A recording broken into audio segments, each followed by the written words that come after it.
Hello friends, आज की कहानी का शीर्षक है श्री कृष्ण का लॉकडाउन।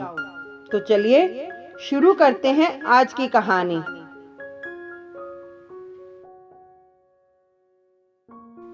एक कथा के अनुसार कुरुक्षेत्र के युद्ध क्षेत्र को विशाल सेनाओं के आवागमन की सुविधा के लिए तैयार किया जा रहा था। उन्होंने हाथियों का इस्तेमाल पेड़ों को उखाड़ने और जमीन साफ करने के लिए किया। ऐसे ही एक पेड़ पर एक गौरैया अपने 4 बच्चों के साथ रहती थी। जब उस पेड़ को उखाड़ा जा रहा था तो उसका घोंसला जमीन पर गिर गया, लेकिन चमत्कारी रूप से उसकी संतानें अनहोनी से बच गईं। लेकिन वो अभी बहुत छोटे होने के कारण उड़ने में असमर्थ थे। कमजोर और भयभीत गौरैया मदद के लिए इधर उधर देखती रही। तभी उसने कृष्ण को अर्जुन के साथ वहां आते देखा।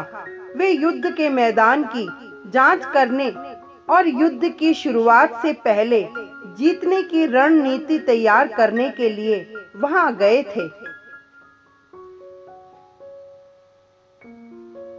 उसने कृष्ण के रथ तक पहुंचने के लिए अपने छोटे पंख फड़फड़ाए और किसी प्रकार श्री कृष्ण के पास पहुंची।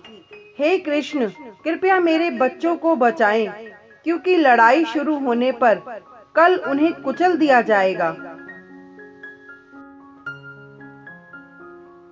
सर्वव्यापी भगवान बोले, मैं तुम्हारी बात सुन रहा हूँ, लेकिन मैं प्रकृति के कानून में हस्तक्षेप नहीं कर सकता। गौरैया ने कहा, हे भगवान, मैं जानती हूँ कि आप मेरे उद्धारकर्ता हैं। मैं अपने बच्चों के भाग्य को आपके हाथों में सौंपती हूँ। अब ये आपके ऊपर है कि आप उन्हें मारते हैं या उन्हें बचाते हैं। काल चक्र पर किसी का बस नहीं है। श्री कृष्ण ने एक साधारण व्यक्ति की तरह उससे बात की, जिसका आशय था कि वहां ऐसा कुछ भी नहीं था जिसके बारे में वो कुछ भी कर सकते थे। गौरैया ने विश्वास और श्रद्धा के साथ कहा, प्रभु, आप कैसे और क्या करते हैं वो मैं नहीं जान सकती। आप स्वयं काल के नियंता हैं, यह मुझे पता है। मैं सारी स्थिति एवं परिस्थिति एवं स्वयं को परिवार सहित आपको समर्पण करती हूँ। भगवान बोले, अपने घोंसले में 3 सप्ताह के लिए भोजन का संग्रह करो। गौरैया और श्री कृष्ण के संवाद से अनभिज्ञ अर्जुन गौरैया को दूर भगाने की कोशिश करते हैं। गौरैया ने अपने पंखों को कुछ मिनटों के लिए फुलाया और फिर अपने घोंसले में वापस चली गई।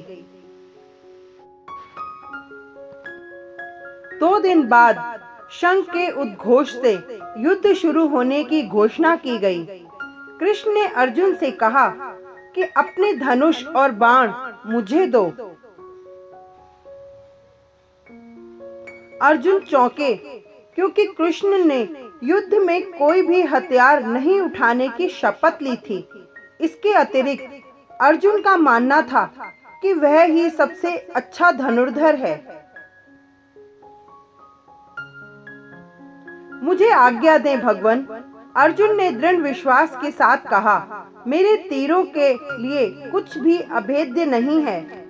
चुपचाप अर्जुन से धनुष लेकर कृष्ण ने एक हाथी को निशाना बनाया, लेकिन हाथी को मार के नीचे गिराने के बजाय तीर हाथी के गले की घंटी में जा टकराया और एक चिंगारी सी उड़ गई। अर्जुन यह देखकर अपनी हंसी नहीं रोक पाए कि कृष्ण एक आसान सा निशाना चूक गए। क्या मैं प्रयास करूं? उसने स्वयं को प्रस्तुत किया। उसकी प्रतिक्रिया को नजरअंदाज करते हुए कृष्ण ने उन्हें धनुष वापस दिया और कहा कि कोई और कार्यवाही आवश्यक नहीं है। लेकिन केशव, तुमने हाथी को क्यों तीर मारा? अर्जुन ने पूछा।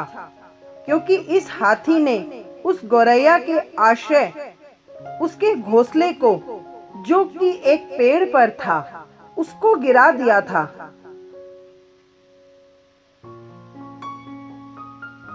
कौन सी गौरैया? अर्जुन ने पूछा।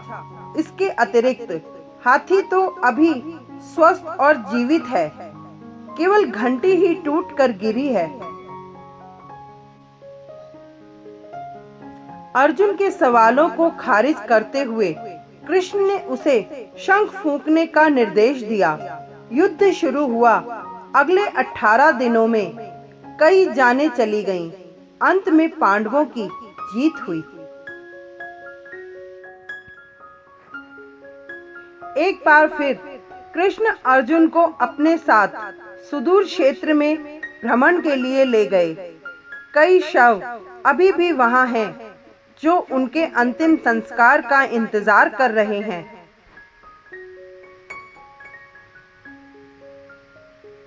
जंग का मैदान गंभीर अंगों और सिर बेजान सीढ़ियों और हाथियों से अटा पड़ा था। कृष्ण एक निश्चित स्थान पर रुके और एक घंटी, जो कि हाथी पर बांधी जाती थी, उसे देखकर विचार करने लगे। अर्जुन, उन्होंने कहा, क्या आप मेरे लिए ये घंटी उठाएंगे और इसे एक तरफ रख देंगे? निर्देश बिल्कुल सरल था, परंतु अर्जुन के समझ में नहीं आया।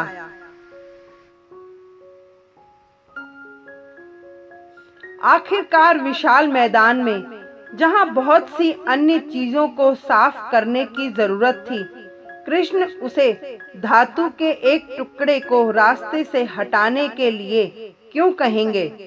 उसने प्रश्नवाचक दृष्टि से उनकी ओर देखा।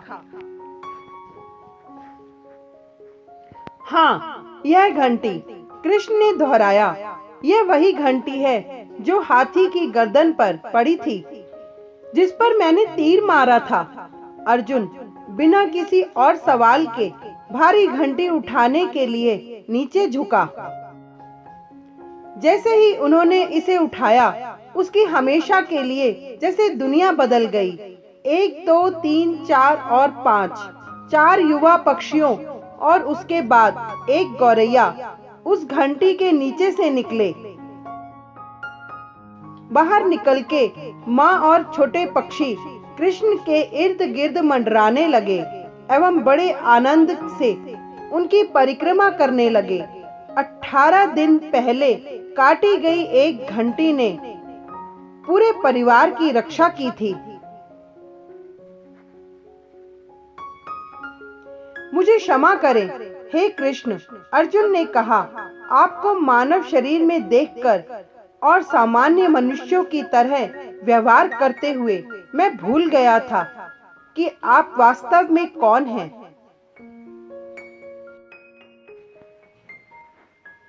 आइए हम भी तब तक इस घंटी रूपी घर में परिवार के साथ संयम के साथ अन्न जल ग्रहण करते हुए प्रभु के प्रति आस्था रखते हुए विश्राम करें, जब तक ये हमारे लिए उठाई न जाए।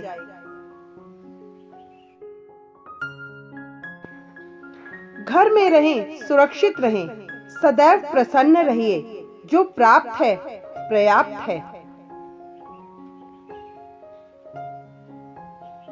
Thank you.